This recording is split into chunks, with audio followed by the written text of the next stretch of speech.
Hey guys, what is up? Lord Nick here, bringing you another League of Legends related video. This is actually going to be the second episode of the Dangerous Game podcast. This is actually my second time recording it, but on top of that, I want to kind of give you guys a quick update about me. I financially wasn't doing great, got the opportunity to work a lot of days at the draft house, decided to pick up some extra days, so that's why I'd been gone for a while. On top of that, I got the flu and a sinus infection to boot all at the same time. So that knocked me out of commission for about 6 days. So I haven't really been streaming or making videos, but should be the kickoff to it. I'm still recovering. You could probably hear it in my voice a bit. I'm gonna probably cough. I'm gonna blow my nose. Drink a lot of water during this video. So if this isn't, to the vocal quality that I usually try to put out, I am going to apologize. It's going to happen during it. I'm going to try my best to cover my mouth, get it away from the mic. But if it happens, it might happen. So, this video, guys, I want to talk about terminology in League of Legends. And what spurred this idea, what interested me in this, was a video that Thorin made. If you don't know who Thorin is, he's a analyst and reviewer of many video games, CS:GO primarily, followed by League of Legends, and occasionally he dabbles into Overwatch some. Thorin is probably one of the premier guys for analytical look-ats for every game, and he's actually really, really good at it. And he outpredicts most of the League of Legends-based casters and analysts because he knows what he's looking for. He's got so much experience in the field of video games, he knows what he's looking for. One of the big things he brought up recently was in a video about mechanics and League of Legends. And mechanics is a term used in League that is from the days of RTSs, back in the days of when you look over at StarCraft Brood Wars primarily.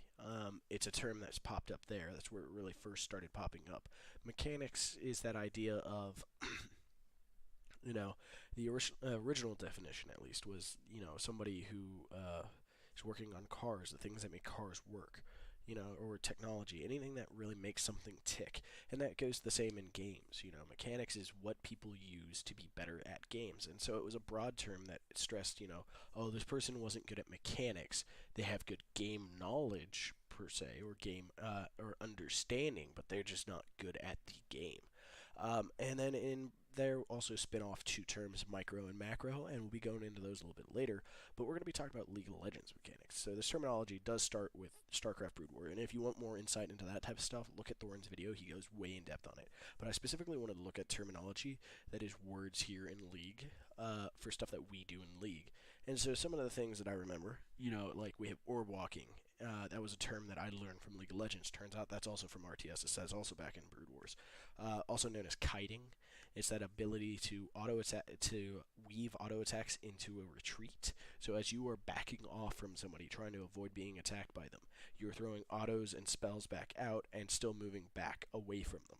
That is kiting orb walking, and the ability to do this can stand out between a good player and a bad player. You also have auto attacks, which is this idea that there's a built-in system to the game that's called an auto attack, where it automatically attacks with your basic attack. Sorry about the cough, guys. And it's a term that's just used for whenever you are attacking people with just your basic attacks, not other abilities. So it's also abbreviated to AA. There's a lot of AAs in League, but that one is a big one. And then from there, like the rest of the mechanics are kind of just terminology that we use as call-outs and stuff like that. Warding, the idea of dropping a ward to gain vision in places, which in many other games there's not that type of thing. It's warding is something kind of unique to League. Other places have the ability to gain vision in places, but you don't really leave wards places. So it's something kind of unique more to League of Legends at this point right now. But on top of that, let's move into micro and macro. These are the more advanced terminologies for mechanics. One second, guys. I think this is truly the breakdown of the word mechanics. This is where you kind of start diverging a lot.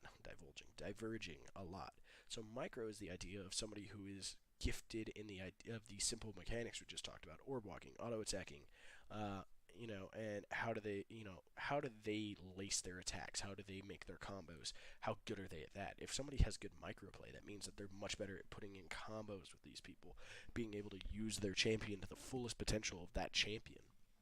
If somebody has macro, it means they understand how the game functions. How do you win this game? You win this game by beating down the turrets and getting to the enemy nexus, and they understand the best ways of doing that.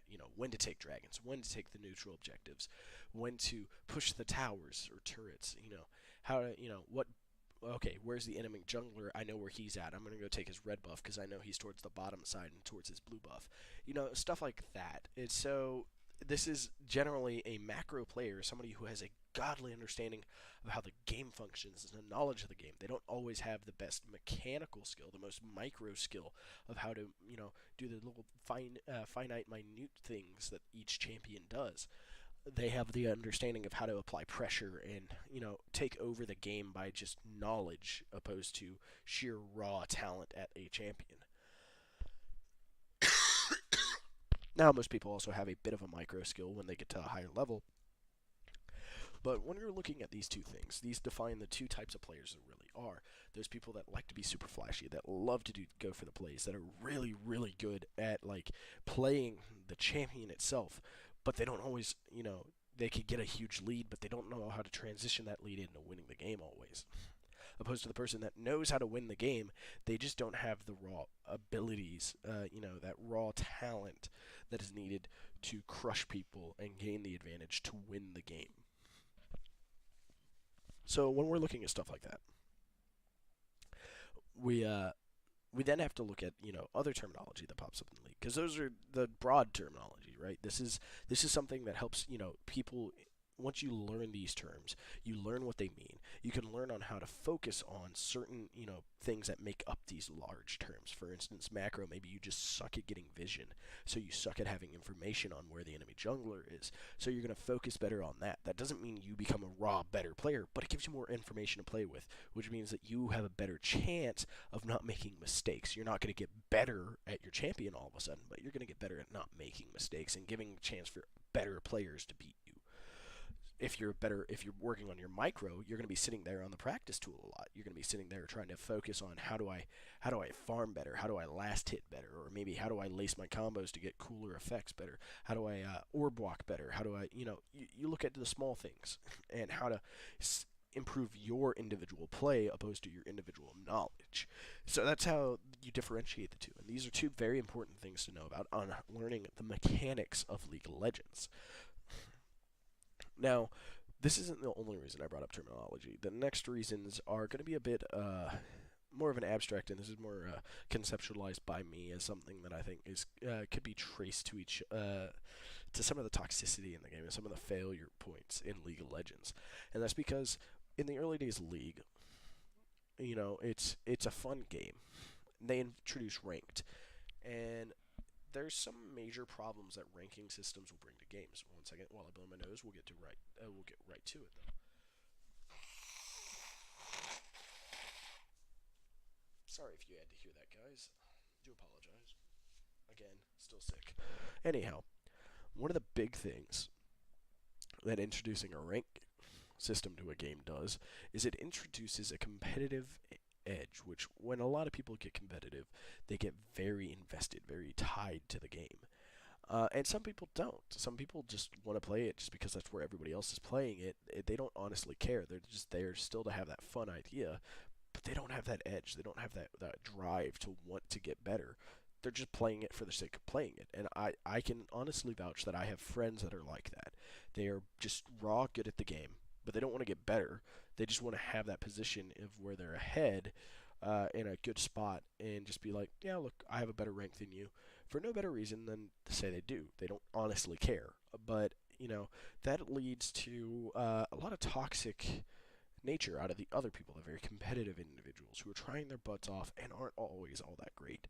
And that leads to terminology popping up that would be derogatory. And League of Legends definitely has its fair share of derogatory terminology.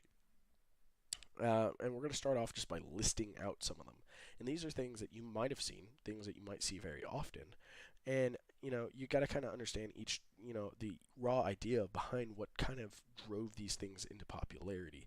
And what does that mean for League of Legends in the future? So we're looking at it. You have Noob, Smurf, FF, Surrender at 20, Feeder, Enter, Inting, Running It Down Mid, Rager, Clown Fiesta, and then, of course, GG, which means good game, which it doesn't seem bad, or GGEZ, and those are both used in derogatory ways most of the time. Occasionally, you'll see GGs at the end of a game that aren't like, GG, you don't stand a chance. When somebody puts GGEZ, it becomes extremely derogatory. So, what are, some of these terms probably, some of these terms existed way before League, right? Like the idea of Smurf and Noob were way before League. FF is a forfeit, but not all that many other games had a forfeit mechanic. It's surrendering at 20. Also, like most games didn't have that much of a surrender, mechanic. The idea of surrender at 20 came specifically from League, because at 20 minutes is when you could surrender in League of Legends. Not other games made you wait to 20 minutes. If you wanted to surrender, you just surrendered. You just say GG and leave. Same thing with StarCraft. That was the only other real big competitive one where you could surrender in, and they still do to this day. But feeders and enters are stuff that I also, you learn from other games as well. In Ting, also from other games. Run It Down Mid was something that was popularized in League of Legends through Koreans who were just like, that was a strategy of, oh, we're going to lose this, run it down mid now, which is still derogatory. A rager or a flamer is somebody that is angry and is just like very upset, and they take it to an absurd point and just start typing it in chat, getting really really angry and derogatory and rude towards people.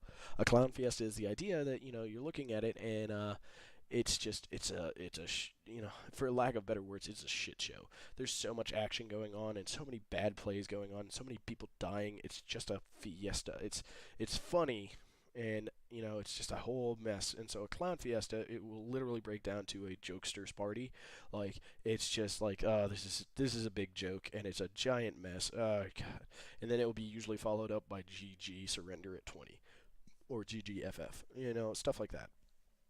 But if we're looking at each of these terms, yeah, well, some of them didn't have roots in League of Legends as the starting term, like starting because of League. They were popularized in League. Noob, Smurf, FF, Surrender at 20, Feeder, Enter, Inting, Run It Down Mid, Rager, Clown Fiesta, GG, or GGEZ, all were derogatory terms in League of Legends. And what does that mean? Like, these are things that have existed, except for maybe Run It Down Mid and Clown Fiesta.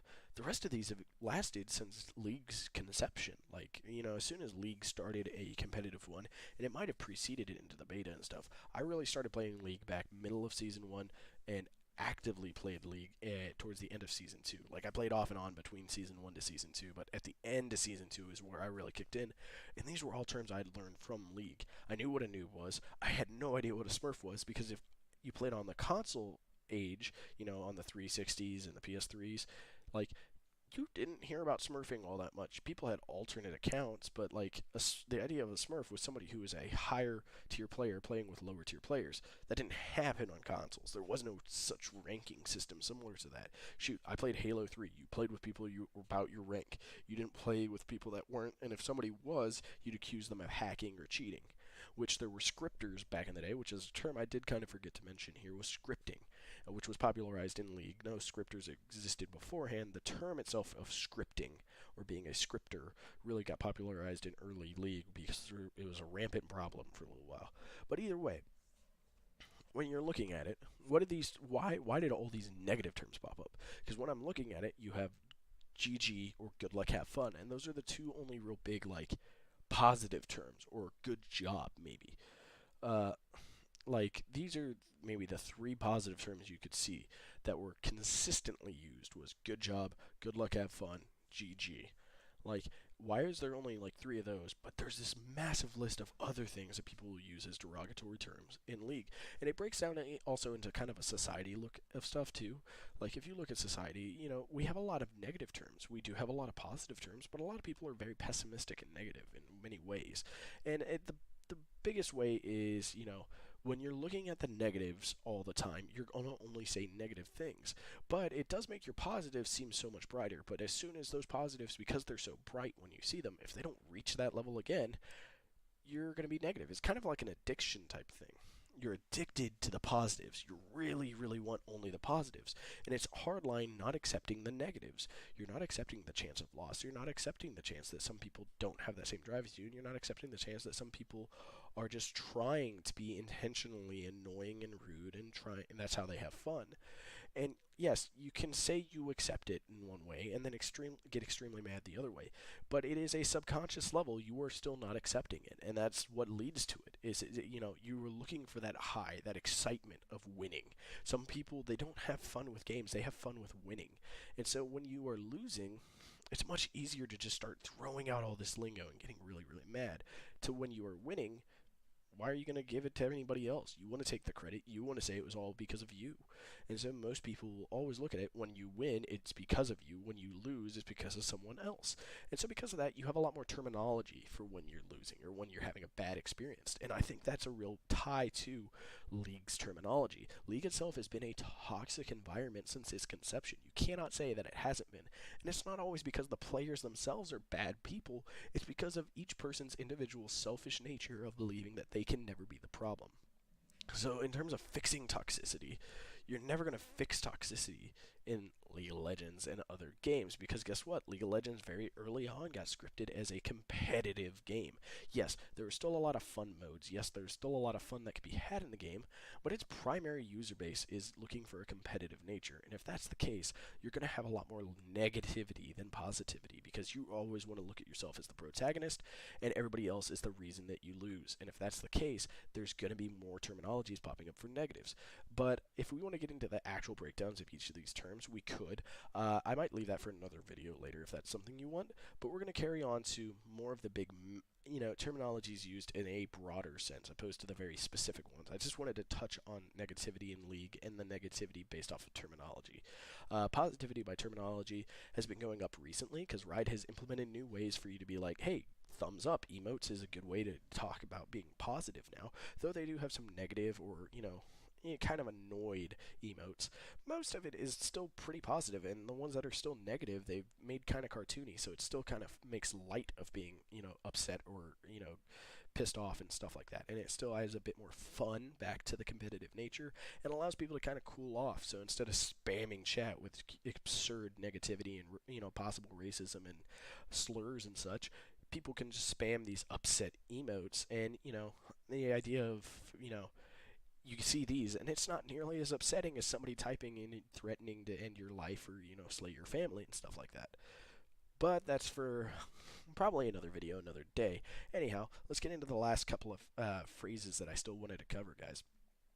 So, reset and back and regroup are two big phrases that have really kind of been popping up in the league over the past year. Now, mind you, back and regroup is something that's been around since the conception of this MOBA and possibly before it. I have no idea. But the idea of backing and regrouping doesn't really pop up in any other game. Because if you look at it, there's not really many other games where you back and buy items. Sure, Smite has that, and they might, but I don't really pay attention to the Smite scene. Dota, you don't really back to get items. You have a courier that brings you items. So, they might have a call for regrouping, but you don't usually back to base and regroup. In League, you can back to base, regroup, and reset, and these are the ideas of that you don't want to overextend. You don't want to give too much back to the enemy group to give them a chance to group up and overwhelm you guys because you're lower health, lower resources, you haven't backed and spent your money to get an item advantage. So like the idea of these two terms are actually kind of in a positive for League. They're both a way of ushering out some of the negativity that has come with previous terminology. Because guess what? When somebody is targeting you and saying, stop over-aggressing, stop over-pushing, back and regroup, hey, get the heck back, we need to regroup, stop being an idiot, that's very negative. But these two terms, the term reset applies to everybody in the team.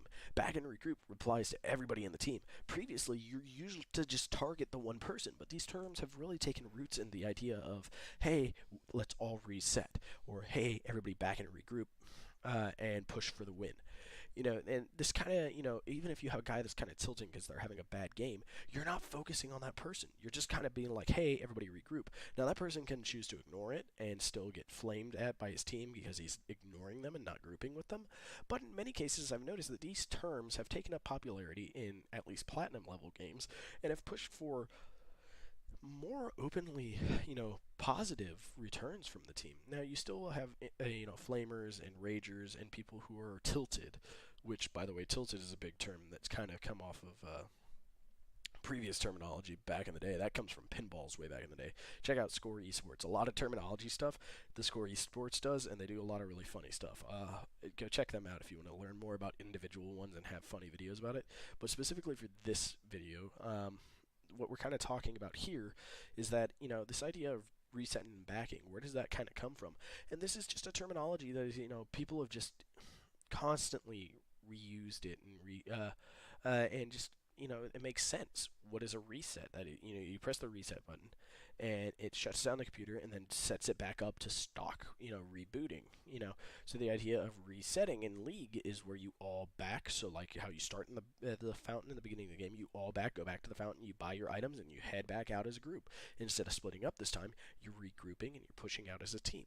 So overall, I think these two are good terminologies that are moving towards the future, and more people will start to use it. I think it will help alleviate some of the uses of the other derogatory terms or negative connotated terminology in League of Legends. And maybe, that might be a little bit optimistic on my part here, but I think, League is taking a turn currently. It has become much more of a team game. Now, it was always designed as a team game, but, in the past, a lot of solo ability was what allowed you to carry a game. Nowadays, you really have to work as a team, and so we're seeing a lot more team-oriented terminology popping up, and I think that's a good thing. It's allowing for the game to evolve. It's allowing for its player base to evolve, and even some of the old guard like myself who have been around for a while are starting to adapt to it and are finding more fun in the game too. And I think part of which is actually due to the fact that you find teammates calling for more team-oriented calls opposed to individual, call outs and stuff like that. But this could also just be me overlooking something or, over eagerly being over eager and over optimistic about, the idea that it seems like people are evolving in a positive manner based off of the terminology that's now being used. Even some of the most recent derogatory terminology like clown fiesta is still fun. Whenever somebody says you're in a clown fiesta, you don't immediately get mad at them because that's not something that you get mad at.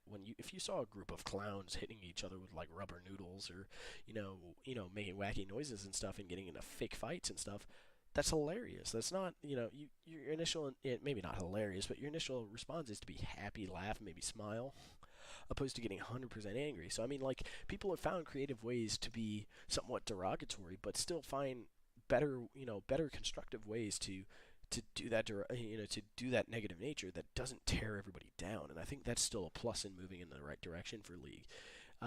Would I like it, there'd be no negativity? Yeah, sure, but like that's not even possible. Like as much as I wish I could put myself on that high horse and be like, haha, I'm never negative. Yeah, that's 100% of a lie. I tilt really hard when I tilt, and I don't always tilt, but when I do, I tilt really damn hard. So in the future, maybe I could start trying to use some of these terminologies more, talk more positively, give a lot more good jobs, heads up, hey guys, nice job, good try, good job, keep going, positivity and stuff. But I think also, helping discover new terminologies that are actually positive for the growth of the game is also important here in the future. And I feel like the fact that League is starting to come into having a lot more good terminology is going to be beneficial for its future and growth as an esport and as a game in general. Hey guys, thank you guys so much for watching this video. I know this is a bit of an odd topic, and this is kind of one that, doesn't have too much to prove for itself in the back of it. But I hope that this one kind of gets you looking in certain directions that you might have not thought about before. Looking about how you talk and looking about what you say. Maybe it'll help you evolve into learning new callouts and, terms that you can use with your friends. And I'd love to see some of the ones that you commonly use down in the comments below. Hit, just talk about it down there. And like I said, I'm going to be posting Thorin's talk about the idea of mechanics video down below. I'm going to be leaving my Twitch, my Twitter, and my Facebook if you're all interested in checking those out. I don't really use the Facebook too much, but I'm pretty much always on the Twitter trying to type about stuff or whatever. Thank you guys so much for watching. Hit a like, comment, and sub, and I guess I will see you guys in the next video, and wish you all to have a very, very beautiful day.